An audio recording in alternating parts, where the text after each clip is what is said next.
মই এটুকে কম যে বাঁহ ফুলাটো এটা এনেও প্ৰকৃতিৰ নিয়মেই, কিন্তু নিয়ম হ'লেও সেইটো অলপ আচৰিত ধৰণৰ কথা হৈ যায়। যিহেতুকে বাঁহ ফুলে 50 বছৰ বা 45 বছৰমানৰ পৰা একেবাৰে 150 বছৰমানলৈকে জীৱনকালত এবাৰেই ফুলে।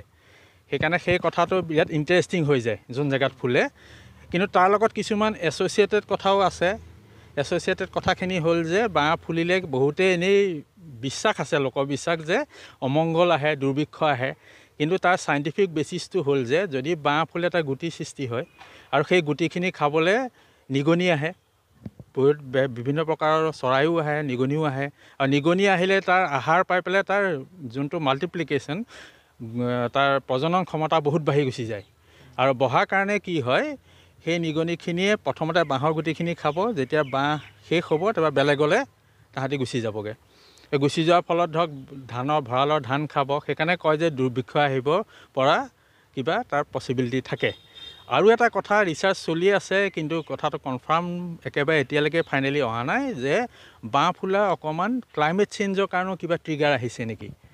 যে যিহেতুকে আপোনালোকে লক্ষ্য কৰিছে যে গৰমটো বাঢ়িছে, তাপটো বাঢ়িছে, যেতিয়াই তেতিয়াই বৰষুণ হোৱা হৈছে। যদি এনভাইৰমেণ্টেল কণ্ডিশ্যনবিলাক চেঞ্জ হৈ যায়, গছেও তেনেকৈ ৰেছপণ্ড কৰে। আৰু সেই ৰেছপণ্ড কৰাৰ কাৰণে মষ্ট প্ৰবেবলি কিবা এটা ফেক্টৰ তাৰো থাকিব। আৰু থকাৰ কাৰণে মই ভাবোঁ যে কলিয়াবৰত যোনটো কটহা বাঁহ ফুলিছে, চাইণ্টিফিক নেমটো হ'ল বেম্বুচা অৰুণ্ডেনেচি। সেইকাৰণে ইণ্টাৰেষ্টিং কথাটো হ'ল যে যদি কটহা বাঁহ কলিয়াবৰত ফুলিছে, ইংলেণ্ডত থকা কটহা বাঁহটো এতিয়া লগে লগে ফুলিব। কাৰণটো হ'ল যে সেই বস্তুটো মানে একেজোপা গছৰ পৰা অৰিজিনেলি আৰম্ভ হৈছিল। কেলৈ গুটিৰ পৰা মানুহে খেতি নকৰে, খেতিটো কৰে কি সদায় বাঁহৰ মুঢ়াৰ পৰা খেতিটো কৰে। সেইকাৰণে যদি গোটেই পৃথিৱীত একেলগে কটহা বাঁহ ফুলিছে, আৰু সেইটো এটা ইণ্টাৰেষ্টিং ফেন'মেনন। কলিয়াবৰত বহুত এৰিয়াত ফুলিছে, কিন্তু মই নাভাবোঁ যে কলিয়াবৰত কিবা তেনেকুৱা ধৰ দুৰ্ভিক্ষ আহিব বা কিবা, কিন্তু নিগনিৰ পৰিমাণটো যে বাঢ়িব তেনেকুৱা এটা অলপ আশংকা কৰিব পাৰি। মানে দুৰ্ভিক্ষ আহিব এনেকুৱা কথা নাই। দুৰ্ভিক্ষ আহিব মানে যদি নিগনিৰ সংখ্যাটো বাঢ়িব পাৰে, বাঢ়াৰ চান্সো আছে। আৰু নিগনি বাঢ়িলে পথাৰতো শস্য নষ্ট কৰিব, মানুহৰ ঘৰে দুৱাৰেও যাব।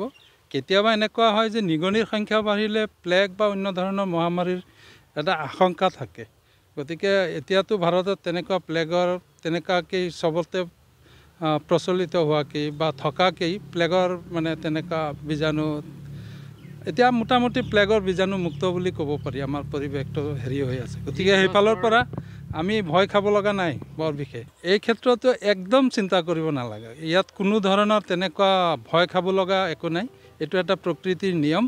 বা বহু বছৰৰ মূৰত এবাৰ ফুলেই, আৰু সেইটো বৰ বেছি ভয় খাব লগা বিষয় নহয়। অন্যান্যখিনি যিখিনি আমাৰ আগৰ বক্তাজনে কৈছে, ঠিক তেনেকুৱা পাৰিপাৰ্শ্বিকতাৰ কথাটো হয়তো অলপ চিন্তাত আহিব পাৰে।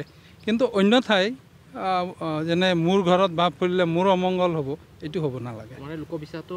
এইটো বিজ্ঞানৰ যিটো আধুনিক চিন্তাধাৰা, সেইটোৱে গ্ৰহণ কৰি নিশ্চিন্ত থাকিব লাগে। ৰাজ্যত নিৰ্বাচনী জ্বৰ। পুনৰ শাসনলৈ আহিব নেকি বিজেপি মিত্ৰজোঁট? নে দেশত উত্থান ঘটিব বিৰোধী শক্তিৰ?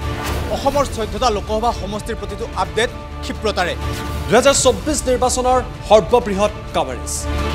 টাইলাইটৰ প্ৰতিটো ইলেকশ্যন কাভাৰেজ আগবঢ়াব ষ্টাৰ চিমেণ্টে। পাৱাৰ্ড বাই ডেটামেশ্যন।